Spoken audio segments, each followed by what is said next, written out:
নমস্কার প্রিয় দর্শকরা, আপনি কি কখনো ভেবেছেন আপনার চারপাশে যারা রয়েছেন তারা সত্যি আপনার পক্ষে আছে নাকি আপনার শত্রু? আমাদের সমাজে অনেকেই সাপের মতো বিশ্বাসঘাতক হয়ে ওঠে, আর তারা আমাদের নীরবভাবে আঘাত করে। তাই আজকের এই ভিডিওতে আমরা শিখব কিভাবে সাপের মতো ঠকবেন না এবং কিভাবে সতর্ক থাকবেন। প্রথমেই আসা যাক বিশ্লেষণে। আপনি কি জানেন বিশ্বাসঘাতকতা কিভাবে ঘটে?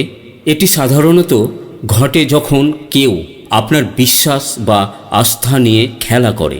মনে করুন আপনি একজন ভালো বন্ধুতে বিশ্বাস রেখেছেন, কিন্তু হঠাৎ করে দেখলেন তিনি আপনার বিরুদ্ধে ষড়যন্ত্র করছে।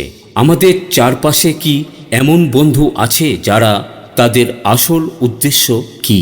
এখন বিষয়টি হলো কিভাবে আপনি শনাক্ত করবেন ওই শত্রুকে। প্রথমত, তাদের আচরণ ভালোভাবে লক্ষ্য করুন। যদি তারা প্রায় আপনার বিরুদ্ধে অভিযোগ করে থাকে অথবা আপনার প্রতি নেতিবাচক মন্তব্য করে, তবে তারা সত্যি আপনার বন্ধু নয়। সময়ের সাথে সাথে তাদের প্রতি আপনার অনুভূতি কেমন তা ভাবুন। তারা কি সবসময় নিজের সুবিধা নেয়, অথবা কি তাদের মধ্যে আত্মীয়তার অভাব লক্ষ্য করেছেন? এখন আসুন শিখি কিভাবে নিজেদের রক্ষা করা যায়। সবচেয়ে প্রথমে হলো সীমা নির্ধারণ করা।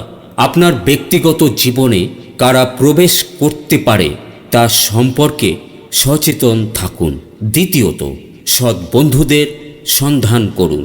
আপনার চারপাশে এমন দুজন বন্ধু থাকতে হবে যারা আপনাকে সত্যি উপদেশ দিতে পারে এবং বিপদে সাহায্য করতে পারে। আপনার কি মনে হয় আপনি কি বিশ্বাসঘাতকে চিনতে পারছেন? মন্তব্যে জানান।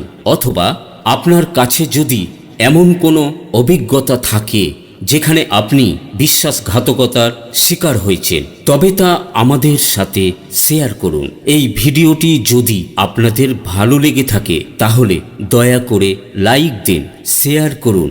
আপনার আশেপাশের লোকদের সাথে এটি শেয়ার করুন যাতে তারা বিশ্বাসঘাতকতা সম্পর্কে সচেতন হতে পারে। ধন্যবাদ।